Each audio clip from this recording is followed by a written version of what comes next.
The world of Gumball keeps expanding and expanding, and apparently 214 facts weren't enough to cover it all. What's up everybody, I'm Jacob with channel Frederator, and this is 107 even more facts about the amazing world of Gumball. And before we get started, don't forget to subscribe to the channel and click that little bell icon to become part of our notification squad.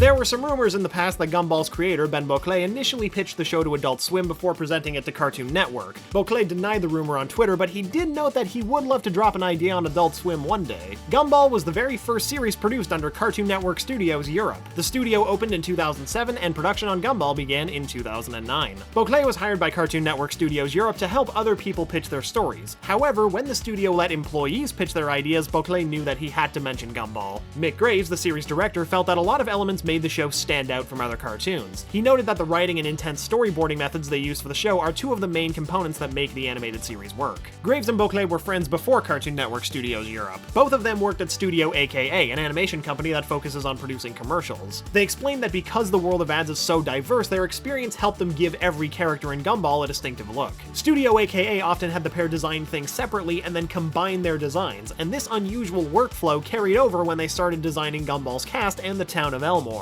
Boclet wanted to fine-tune how the Watterson family looked since, as we stated in our first 107 Gumball video, they took heavy influence from Boclet's actual family. His efforts paid off though, because his real family loved the final product. The fact that Gumball has been on the air for so long amazes Boclet. He thought that this show about a blue cat would at most last 3 seasons. Boclet has said the reason that he believes the show has had so much success is due to the audience's open-mindedness, especially when it comes to the jokes and humor, which then allows the writing staff to experiment. After writing the show, the most important process for the animation team is to find proper photo backgrounds to use. This element plays a significant role in an episode's development and overall success. Executive producer Sarah Fell makes sure that a lot of the writers' ideas make it into the show. She encourages everyone to be as creative as possible while working in the studio and let their minds run rampant with ideas. Fell loves how creative everyone is on the show, especially with how they approach animation. She thinks that while employing a lot of different styles of animation, like anime or puppets, can be stressful, it's all worth it in the long run. Fell has her own character in the show too. Sarah G. Lotto, everyone's favorite ice cream cone, is named after Sarah Fell. Even though Sarah G. Lotto is already a great name, especially for an ice cream cone, the character has her own nickname for himself. She refers to herself as the D-O-double-G, Scoop Dog. Because Gumball utilizes a lot of different animation styles, there were quite a few continuity errors early on that fans were quick to point out. However, these mistakes came to help shape the show's story and possibilities for an ending. Graves has previously mentioned that it's been difficult to keep the quality of the show at such a high level. He thinks that standard is important to uphold. Without that high bar, the writing staff might begin to feel bored at some points. Boclet doesn't see the Watterson family expanding anymore. However, he did note on Twitter that Nicole's parents would return here and there. Nicole's dad went through a pretty extensive design process. Character designer Johan Hervo, I probably said that wrong, played with the idea of Nicole's dad being blue like her and citing Danny DeVito in Matilda as an inspiration. Designing Nicole's mom was a bit more straightforward. Her design always featured blue fur. Hervo mostly experimented with her head shape before finalizing the current design. Nicole's maiden name is Senicourt, as shown in her parents' on-screen debut during Season 5, Episode 6, The Choices. She shares the same maiden name as Boclet's mother. The type of cat Nicole takes after hasn't been confirmed on the show, however, it's possible that she's a tabby. In the episode The Job, when everyone turns into their live-action counterpart, Nicole changes to an adorable tabby, which makes sense since blue cats don't, exist. Yet. Nicole doesn't exactly have the calmest personality in this show. It's pretty fair to say that she has some anger issues, but she does go to anger management. Whether it's useful or not, though, has yet to be decided. In her early days, Nicole must have fancied herself the next Hokage, because in the episode The Choices, she does a Naruto run, a running style from the anime Naruto where the runner lets their arms dangle free while they run, because it makes you go faster. Yes, it does! Shut up! Boclet said that The Choices isn't directly based on how his parents met, but there is some overlap. He did mention that his mother's family didn't care too much for his father, similar to how Nicole's parents feel about Richard. There's a good amount of Gumball merch out there, but some McDonald's toys have Gumball wearing a red vest and shoes, which is very different from what he usually wears on the show. Boclet guesses that the marketing team must have just liked that color scheme better. Did you know that there was a Gumball game made for Super Nintendo? Well, kind of. Back in 2014, blank Super Nintendo cartridges of a game called The Tasks were created to help promote a new Gumball comic series. While the cards don't hold an actual game, the product itself is still pretty neat. Sadly, there is no Gumball-centric game on any console, but there is still hope for that to change someday.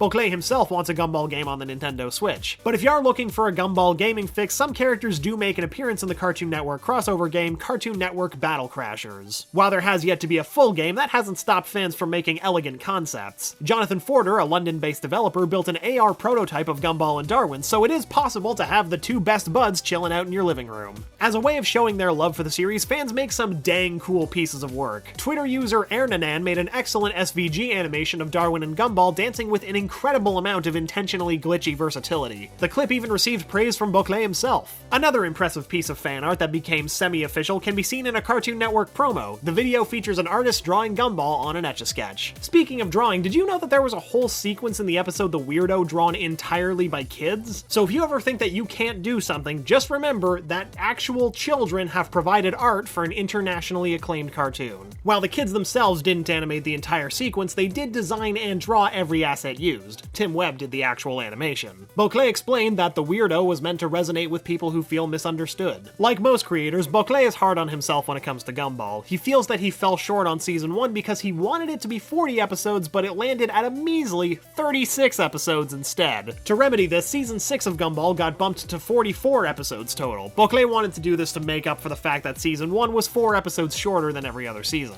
You'd think that BECKY loves cats, but he actually can't be near them for too long. Ironically, he's allergic to them. One always wants what they can't have, eh, Ben? Gumball and Darwin weren't chosen to be a cat and fish duo by accident. BECKY wanted to show a friendship that shouldn't usually work, and cats generally love to eat fish, so it was a perfect choice. Their bond can transcend any hardship or stereotypes. There are Gumball fans everywhere, even in the White House. Press Secretary Sarah Sanders tweeted a photo of herself with a turkey, and in the background of the picture, the end credits of a Gumball episode can be found on the TV. We can only wonder if the White House staff has ever seen the episode The Nuisance, in which the mayor of Elmore bears an uncanny resemblance to another particular White House resident. The Copycats might be one of the most meta episodes in the history of Gumball. It features two characters, Chi-Chi and Ribbit, who are knockoffs of Gumball and Darwin. If Chi-Chi and Ribbit feel like blatant knockoff characters, it's because they actually are. A knockoff show in China called Miracle Star illegally used the designs of Gumball to promote powdered goat milk. Believe it or not, the production team had to seek legal counsel while making the Copycats. They had to ensure that Cartoon Network couldn't be sued by the production company behind Miracle Star, even though that studio stole Gumball's designs in the first place. Potatoes and Gumball exist as both actual food and as, well, people. It's a little disturbing, especially for Elmore's resident potato, Idaho. Speaking of potatoes, Idaho doesn't seem to care that Darwin has a massive potato craving. In the episode The Potato, Idaho explains that he's not the same type of potato that everybody eats in the cafeteria. He even offers Darwin a spud to eat, which isn't disturbing at all. The potato song in the episode might be parodying a Queen song. It has a similar sound to Queen's song Bicycle Race, and it's visually similar to their Bohemian Rhapsody music video. Richard can only use his brain in the direst of situations. In fact, when he uses his mind in any capacity, it results in him undergoing a Hulk-like transformation. November 1st is an important day in the Watterson family. It's none other than the anniversary of Richard and Nicole's wedding. The Watterson family either lives at the Elmore Wrecking Yard or at least shares the same phone number as them. As seen on a missing poster and in an ad for the yard, the number for both the Watterson residence and Elmore Wrecking Yard is 555-0199. Calling a whole household can be awkward, so if you want to get in direct contact with Anais, then shoot her an email. Her email address is anais.watterson@elmore.com. She must be pretty important to have an official Elmore email. Gumball probably knows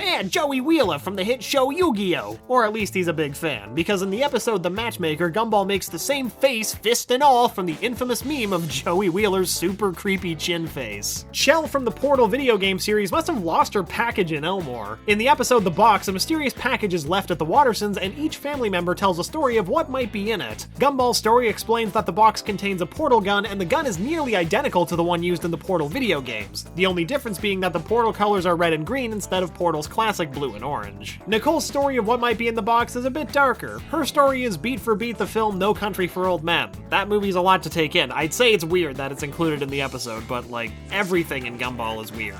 The handheld gaming console that Richard gives Gumball, called the Game Child, is of course a play on the Game Boy. Surprisingly, the Game Child actually did exist in real life and was a knockoff of the famous Game Boy. Gumball's Game Child even has a knockoff game on it too. It's called Inverted Paradox: The Enemy Within. Its logo looks exactly like the one from Final Fantasy VII, while the title is a play on the 2001 animated movie Final Fantasy: The Spirits Within. These references all take place in the episode The Console, which is a giant homage to the Final Fantasy series. At one point, Gumball has the same hair as Final Fantasy VII's hero Cloud, while Darwin has the hair of Final Fantasy VII's main baddie, Sephiroth. Banana Joe even jumped in on the Final Fantasy action. In the episode, he uses a move called 1,000 Blows, which is a reference to the Cactuars from the series and their signature move, 1,000 Needles. The final move used by Gumball is a parody of the summon Ultimate End, which happens to be the strongest summon in Final Fantasy VII. Both Gumball's move and the Ultimate End involves teammates uniting to defeat a boss. The episode The Ollie was quite tricky for guest director Simon Landrin to make. It was because he faced a few censorship issues, the biggest one being that Gumball could not skate over a car hood because the network was worried that kids would try to replicate the trick. Landrin wanted to keep that sequence in, but how could he do it? Well, by making Gumball skate over a giant hot dog with wheels instead, which oddly enough fits the Gumball vision even better. The skate shop that Gumball and Darwin visit, Ollie Vendor, may sound familiar to any Wizarding fans. It seems to be a play on the wand shop from the Harry Potter series, Ollivanders. The music that plays when Gumball and Darwin enter Ollie Vendor also sounds eerily similar to the music composed by John Williams for the Harry Potter films, specifically, of course, the Ollivander theme. The Gumball staff has never been afraid to experiment with their show, and the puppets is a perfect example of that. The episode features some creepy puppets whose style you might recognize from the online web series Don't Hug Me, I'm Scared. The creators of Don't Hug Me, I'm Scared, Becky Sloan and Joseph Pelling, actually helped write the Puppets episode. One of the directors of the show understandably loved their work and just had to have them work on Gumball. The puppet section in the episode took over 3 months to complete storyboarding, making the actual puppets, and filming.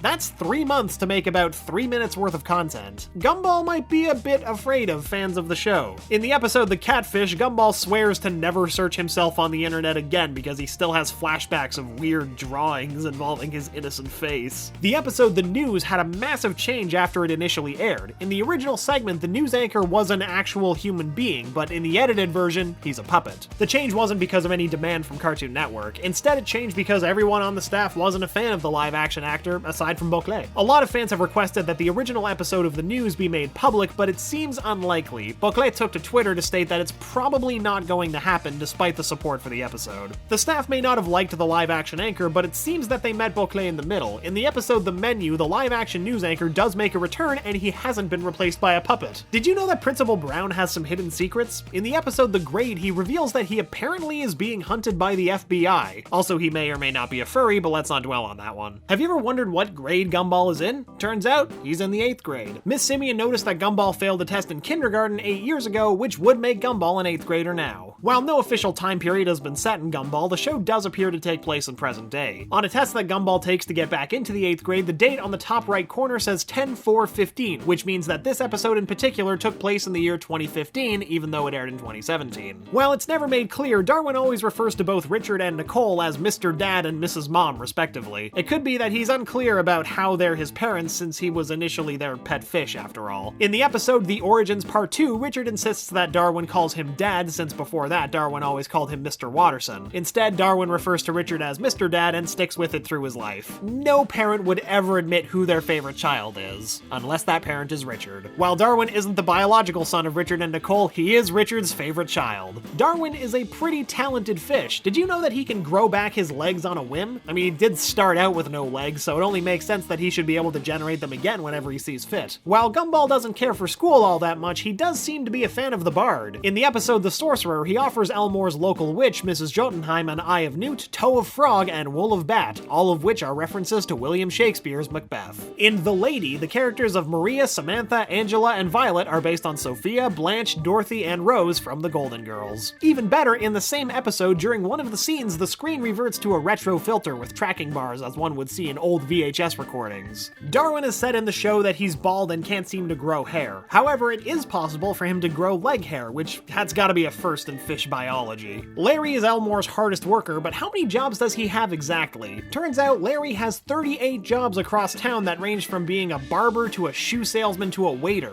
Some of the animation staff work second jobs in Elmore. Character designer Raphael Chabasel has his signature on the $100 $100 bill as Elmore's treasurer. Apparently, animator Manuel JAVELLE also wanted in on some of Elmore's financial business. His signature can be seen on the same $100 bill as the Secretary of the Treasury. Mick Graves wasn't left out either. In the episode The Best, a picture of Graves can be seen briefly on Gumball's computer when it's plugged in. Graves is apparently on a sculpture too. In the episode The Nuisance, Gumball pees on a piece of artwork that is signed by none other than Mick Graves, 2017. The sculpture in question being a reference to French artist Marcel Duchamp's 1917 work Fountain, which is a urinal signed in similar fashion by one R. Mutt. The episode The Singing might be one of the most ambitious episodes to date due to all of the musical references. The opening song, sung by multiple characters, is a direct reference to Olaf's song from Disney's Frozen called In Summer. Terry arguably has one of the coolest songs in the entire episode. It's a parody of the song Pon Pon Pon by the favorite J-pop singer Kyary Pamyu Pamyu. Richard's love for food knows no bounds, which is why he sings the song I Prefer All My Food Fried. The song is a parody of Always on My Mind by Brenda Lee, but to be fair, fried food is always on Richard's mind. Even planets can get sad, especially when they lose their status of being a planet. Pluto's song The Hurt I Feel is a parody of Adele's Hello. And hey, if I had lost my status as a planet, I'd turn to Adele too. There are a ton of characters in Gumball, but what is the highest number to appear in one episode? Well, 50 characters show up in The Singing, giving every other script a run for its money. Oddly enough, The Singing features almost every character except for two. Gumball and Darwin. The two main characters aren't even around. While Darwin has been absent from other episodes, The Singing marks the first time that Gumball didn't appear, breaking his streak of 186 episodes. Darwin hardly ever changes up what he wears on his feet. However, when he does change his shoes, it's only to wear the most blessed footwear ever, aka sandals that look like Jesus himself would rock them. In fact, it's pretty surprising that Darwin would change his shoes at all. He got his iconic green kicks from Gumball, who formerly owned the pair before giving them to Darwin. Gumball's prominent hips might not be hips at all. He has such bad posture while sitting that it's affected his growth. His hips are just the rest of his torso, which didn't stretch out with the rest of his body. During their trip across the world in Elmore maps, the Wattersons happen to land in Japan. One of the streets they travel through in Japan is called Toriyama Avenue, which is a reference to the creator of Dragon Ball, Akira Toriyama. Ben Beauclerc has said in the past how much he loves Akira Toriyama's work. In fact, he hopes to work with Toriyama one day. The newest voice actor for Gumball, Nicholas Cantu, already got nominated for portraying the Blue Cat. He was chosen at the Annies for Outstanding Achievement in Voice Acting for his performance in The Grades. Between Gumball and Darwin, there have been a combined 9 actors who have played the duo's English voices. Yeah, puberty will do that. Every episode title is only 2 words.